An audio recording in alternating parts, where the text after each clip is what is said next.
Hola, buen día. Mi nombre es Yolanda Saray Villa Martínez.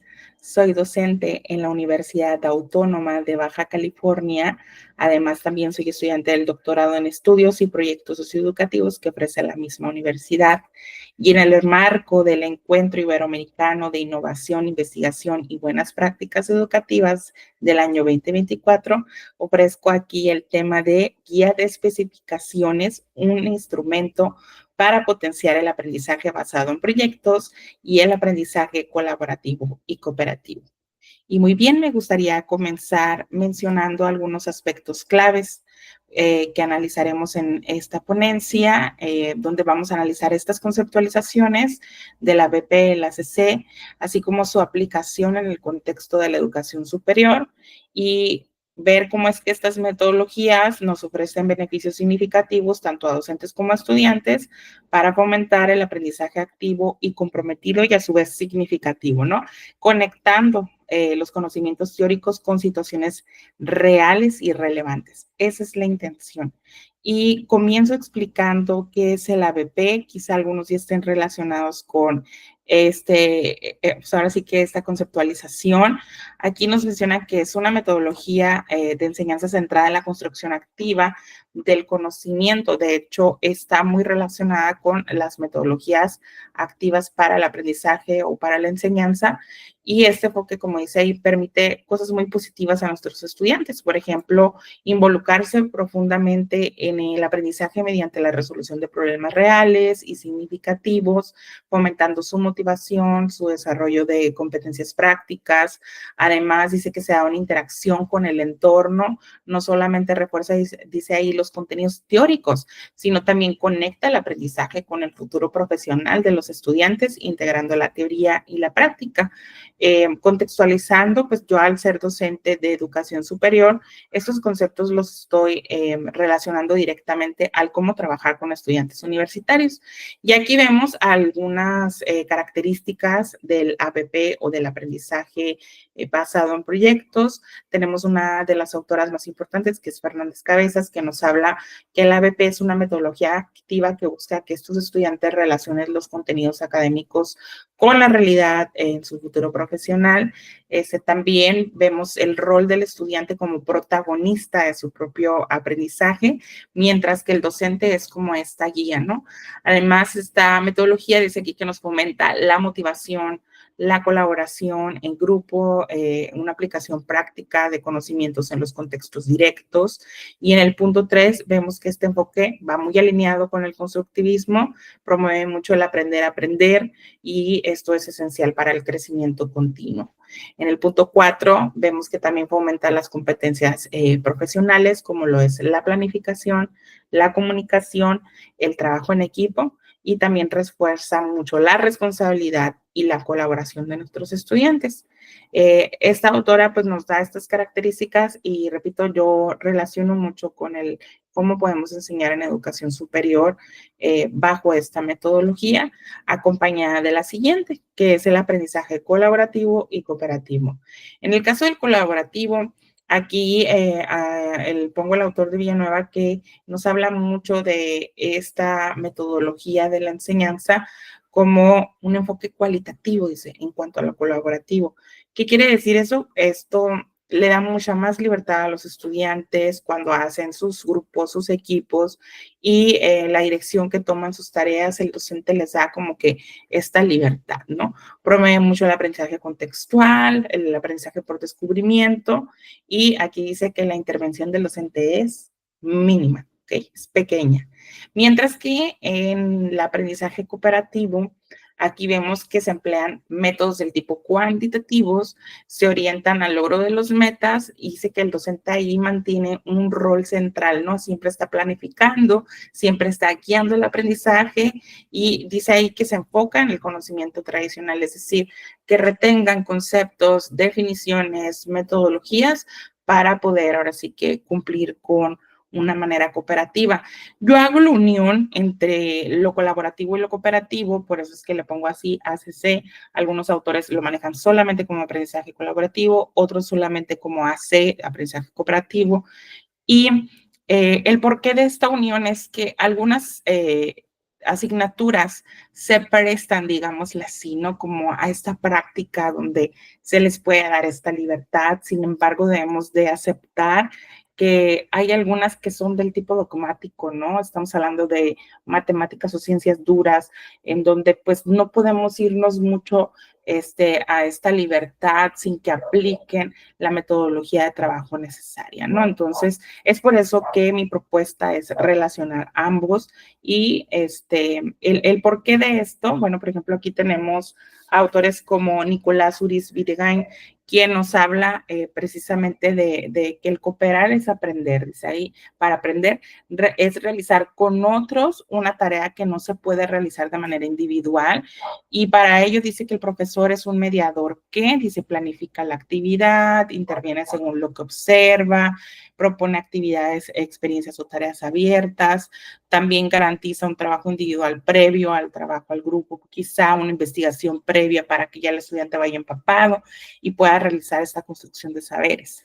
Dice aquí que el alumno es tan protagonista que sabe cuál es su punto de partida, conoce o está consciente de su progreso, también identifica la ayuda del grupo en su mejora, mientras que la clase, dice aquí, se convierte en este escenario donde se tiene lugar al aprendizaje cooperativo, se proporcionan tareas para cooperar, muestra los resultados de esta cooperación y el grupo cooperativo como tal y se resuelve la tarea, condiciona el éxito individual al éxito del grupo y facilita el aprendizaje de todos sus miembros.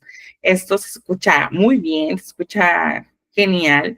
Hay que aceptar que en la mayoría de los trabajos en equipo, como coloquialmente se les conoce, pues la división de tareas o de trabajos llega a ser complicada, es difícil que por igual cada quien haga su parte. Una de las estrategias que yo empleo son coevaluaciones, en donde desde un inicio se agrega, ¿no? ¿Cuáles son los puntos que se van a considerar para trabajar de manera colaborativa y cooperativa, ¿no? Entonces, cada uno como docentes podemos establecer cuáles son nuestras condiciones para que se puedan cumplir ahora sí que la meta, ¿no? Que es el aprendizaje. Y muy bien, ya teniendo una base, ¿no? Teórica sobre lo que es el aprendizaje basado en proyectos y lo cooperativo y lo colaborativo, les voy a comentar sobre mi caso o el contexto de la aplicabilidad, perdón, de la asignatura que actualmente imparto en la Universidad Autónoma de Baja California, que es Diversidad y Derechos Humanos. Esta se imparte en un contexto del tronco común. Acá lo que le conocemos es como estos primeros semestres previos antes de que partan a su carrera de especialización elegida, ¿no? Digámosle, son estos 2 semestres previos a que ingresen a un tercer semestre donde van a la carrera, y este tronco común incluye asignaturas como psicopedagogía, perdón, licenciaturas como psicopedagogía, como docencia de las matemáticas, la lengua y la literatura y ciencias, ¿no? Y pues repito, esto es en la Facultad de Pedagogía e Innovación Educativa de la UABC. Bueno, ¿qué es lo que hacemos aquí en la universidad? Bueno, pues tenemos aquí 3 metas principales con las que nos desarrollamos. La primera de ellas tiene que ver con la selección del tema relevante. Esto parte del programa de la unidad de aprendizaje o la carta descriptiva, como se le suele conocer. En ella vienen diferentes temas en la que los alumnos pueden elegir, por ejemplo, violencia contra la mujer, violencia contra derechos humanos, falta de inclusión, etcétera, ¿no? Tenemos una serie de temas muy ricos en las unidades de aprendizaje y a partir de ahí el estudiante elige, ¿no? A ver, ¿cuál tema creo que está relacionado conmigo, teniendo en cuenta la diversidad de los derechos humanos o que me puede impactar a mí, ¿no? Por ejemplo, derechos LGTB, etcétera, ¿no? Que yo diga, ok, eso va muy conmigo, entonces yo elijo trabajar en este proyecto, ¿no? Entonces se les da como que esta libertad de que elijan el tema. A su vez, pues analizan todo este contenido previamente conmigo. Yo les imparto las bases conceptuales para que después ellos puedan tener una idea más directa hacia dónde se van a ir, ¿no? Entonces se hace como esta sensibilización sobre pues el tema, ¿no? Lo estudian. Ya en la meta 2 del proyecto dice ahí que hacen esta investigación, profundizan teóricamente de manera exhaustiva. Yo les anoto ahí porque les pido mucho que consulten, pues ahora sí que fuentes reales, referencias que sean representativas del tema para que puedan conocer a detalle, ¿no? De hecho, en algunos se les implica que conozcan la normativa, ¿no? Del tema para que todavía tengan un refuerzo más fuerte.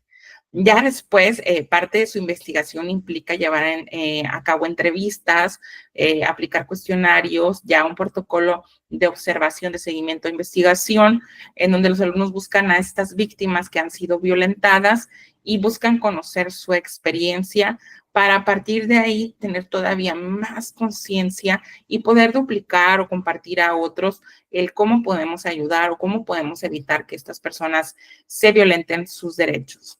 Y bueno, ya en la meta 3, ya con base a lo investigado, a lo aprendido, a lo entrevistado, a lo cuestionado, los estudiantes hacen como que esta creación de una campaña de difusión en donde van a su contexto, ya pasando solamente de la aplicación de la metodología activa, sino de una pedagogía transformadora, porque ellos salen de su zona de confort, buscan ahora sí que el contexto que puede llegar a ser vulnerable, pero también un contexto en donde se pueda multiplicar esta información. La mayoría de mis estudiantes van a centros educativos de educación básica, educación secundaria, educación media superior o bachillerato, como le conocemos, y van ahí y hacen sus campañas de contenido, lo hacen desde medios digitales, lo hacen desde contenidos impresos, formatos de todo tipo, para hacerle saber al público qué es lo que encontraron sobre ese tema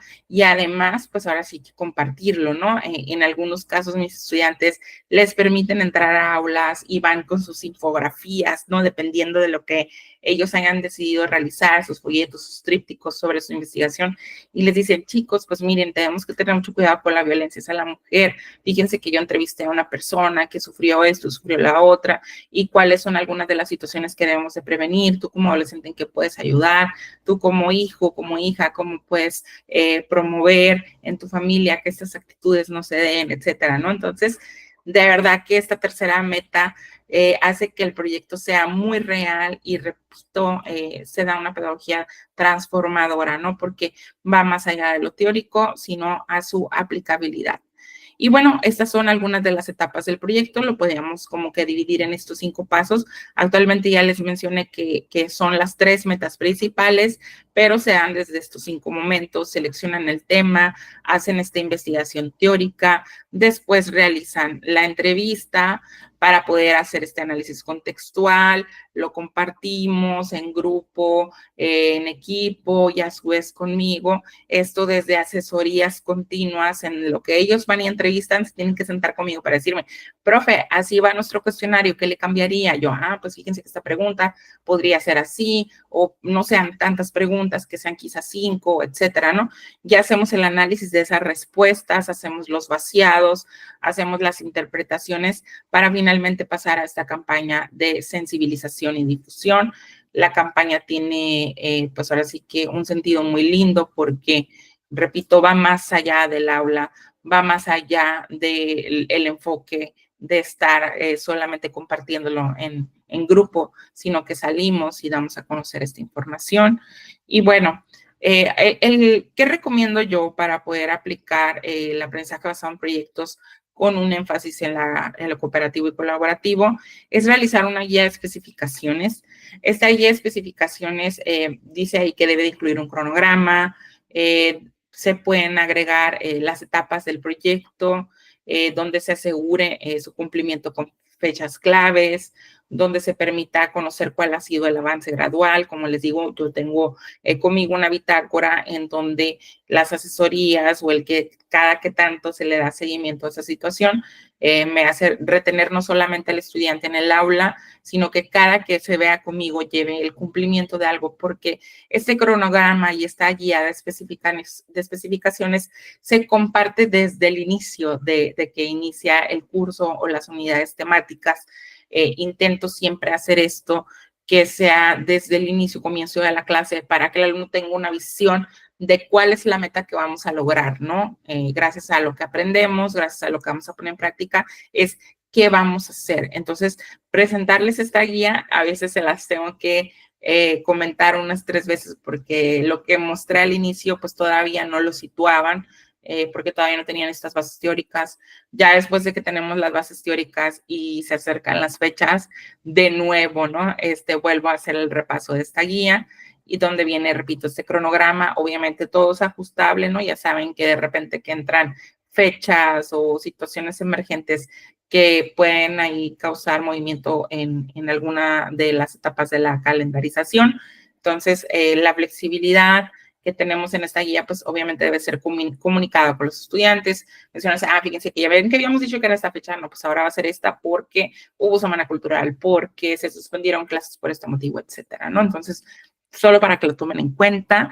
Después yo le agrego que utilicemos plantillas prediseñadas conectadas a esta guía de especificaciones desde hipervínculos. Yo lo hago de una manera muy sencilla en un documento de Word, una plantilla que ya viene ahí diseñada, y yo agrego, ¿no? Plantilla y le pongo un hipervínculo y lo manda a una carpeta de Drive donde el estudiante puede consultar este tipo de plantillas o estos instrumentos de observación.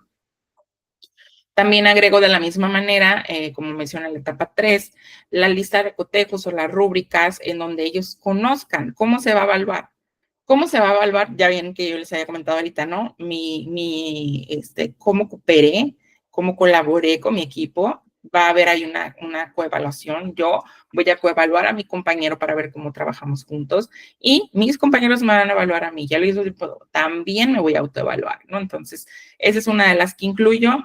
También pueden ser rúbricas o listas de cotejos sobre las condiciones de la presentación. La presentación debe de cumplir con tantos minutos, que debe de mencionarse esto, que deben de agregarse fotos, que deben de agregarse evidencias, etcétera, ¿no? Entonces, esos son como que los 3 puntos medulares que debemos incluir, ¿no? Entonces, antes de pasar a las conclusiones, les voy a mostrar lo que es la guía de especificaciones con la que trabajo con mis estudiantes. Permítanme nada más compartir la ventana. Esta guía de especificaciones, como les digo, pues es un documento muy sencillo con el que trabajo con mis estudiantes y me permite, pues sí, hacer esta consulta continua con ellos sobre qué es lo que vamos a hacer, cómo lo vamos a hacer y cuáles son estas fechas, ¿no? Clave e importantes. Y aquí está ya en vista. Pues ahí yo le pongo un pequeño encabezado de parte de la universidad, le agrego que esta es una guía de especificaciones para el proyecto de la asignatura. Mi asignatura se llama así, Diversidad y Derechos Humanos. Una muy breve introducción en donde yo les digo que este documento tiene el propósito de orientarles para la elaboración de su trabajo final en esta unidad de aprendizaje, donde se puede considerar como una guía práctica de base para la elaboración de la campaña de divulgación de diversidad y derechos humanos, ya que dice, y pues trata de manera explícita, clara, cada uno de los puntos, apartados o temas que lo integran.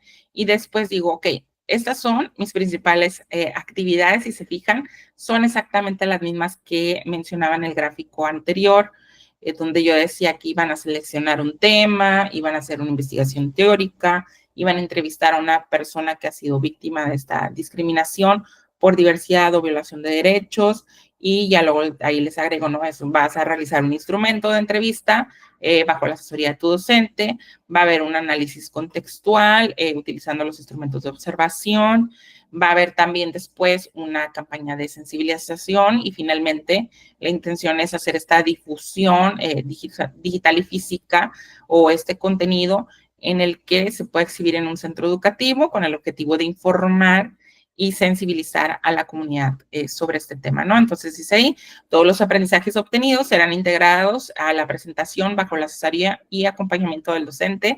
Finalmente, dice, se presentarán los avances al grupo para su conocimiento, ¿no? Entonces, esa es una nota que yo les recalco mucho, es todo lo que sea que hagas en esta clase, en este proyecto, no va a pasar desapercibido, porque se va a presentar, ¿no? Se va a dar a conocer, además de la campaña, es muy probable que lo hagamos aquí en la escuela, ¿no? Entonces, ya como vemos, aquí avanzamos en el documento y vemos el siguiente cronograma de actividades. Este es un cronograma donde de manera muy específica le agrego a los estudiantes todos, pues ahora sí que las situaciones que debemos de cumplir, qué actividad, desde que hacemos el equipo hasta que investigamos sobre el tema elegido, lo de cómo vamos a realizar este formulario o entrevista, cómo vamos a presentar el diseño de nuestra campaña, completar la plantilla de presentación desde aquí, los equipos se preparan. Entonces, todo esto es por fechas, todo esto es por momentos que, repito, pues pueden haber ciertas modificaciones, ¿no?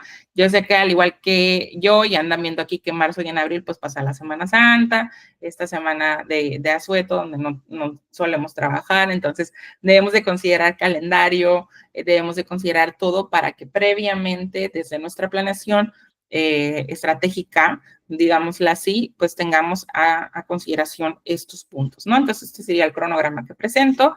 Ya en una tercera hoja, yo les agrego estos instrumentos que les decía que pues es en modalidad de texto, es un enlace a Drive donde los estudiantes pueden consultar cuáles son esos temas de las unidades con los que vamos a trabajar en la campaña, cuál es la lista de cotejo para la presentación, qué instrumentos de observación tenemos. Aquí hay un menú de instrumentos en esta carpeta en donde hay bitácoras, hay ejemplos de diarios de clase, hay ejemplos de entrevistas, hay ejemplos de cuestionarios, etcétera, ¿no? Entonces, estos son algunos de los elementos que agrego. En otras ocasiones también les agrego lo que es esta coevaluación y autoevaluación. Generalmente la leemos de manera grupal para que se dé a conocer, pues, qué debes de hacer, ¿no? En el curso. Muy bien, entonces, si se fijan, es una guía muy, muy sencilla, es una guía donde los estudiantes están siempre al tanto de qué podemos hacer y cómo lo podemos hacer. Yo les invito de verdad que si ustedes tienen la facilidad que desde su planeación alinear este contenido y además considerarlo para que los estudiantes pues no entren en cero, ¿no? Al curso y desde el principio sepan qué van a hacer, es lo que le da riqueza al proyecto, porque desde un principio ellos van visualizando este tema que hoy mencionó maestra, es el que a mí me gustaría presentar, ¿no? En la clase, es con el que me gustaría trabajar en el proyecto de la asignatura y de verdad que ha sido algo muy positivo. Le da diversidad a la clase, en donde los alumnos no sienten que se están haciendo lo mismo, ¿no? Revisando teóricamente, sino lo ven aplicado, ¿no? Y de hecho aquí en mi conclusión lo menciono, estas metodologías transforman la experiencia educativa, incrementan la motivación, promueven una participación activa en nuestros estudiantes y es que a través de estas metodologías se enfrentan problemas reales, se aplican conocimientos en contextos significativos y desarrollan habilidades prácticas, interpersonales, de pensamiento crítico y por eso es que motivo, ¿no? A que adoptemos estas metodologías para impulsar un aprendizaje profundo e integral y socialmente consciente. Muy bien, entonces, maestras y maestros, este es, pues ahora sí que mi presentación y aquí están algunas de las referencias que utilicé y mi intención no solamente es que conozcan cómo trabajamos acá en la universidad, sino también dar una motivación a hacer este tipo de proyectos que sin duda siempre traen resultados muy positivos. No crean que, no, la maestra lo tiene fácil porque ya está en pedagogía o está en el área de innovación educativa.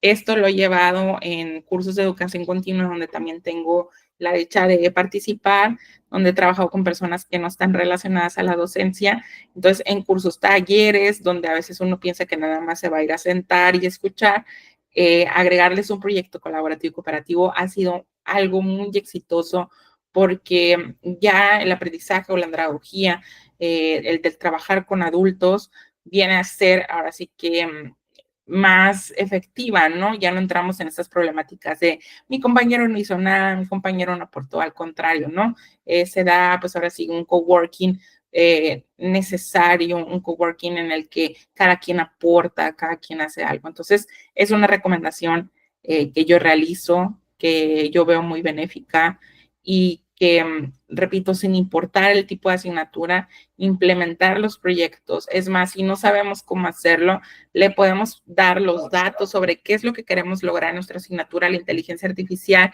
y que quizá nos haga como que estos 5 pasitos que yo les daba en la presentación es, a ver, ayúdame a generar el proyecto, es que no tengo idea cómo hacer, considera que esta fecha es lo que vamos a hacer, y la inteligencia artificial nos corre, ¿no? Y nos hace así como que todo esto elaborado, obviamente nosotros los tendremos que pulir, lo tendremos que modificar, pero para mí, pues es una recomendación que también les puedo dar, a veces me ayuda cuando tengo esas asignaturas que no he dado, que va a ser la primera vez que voy a impartir, y le busco, ahora sí que la herramienta de la inteligencia artificial para que me ayude, ¿no?, a conocerlo. Ya después yo lo retroalimento con autores, etcétera, y eso me da más riqueza en la presentación de los proyectos colaborativos y cooperativos de mis asignaturas. Muy bien, pues esto es todo por mi parte. Espero les guste conocer pues cómo se trabaja con la guía de especificaciones y donde potenciamos este aprendizaje basado en proyecto, donde potenciamos el trabajo en equipo y buscamos ahora sí que se dé un aprendizaje significativo.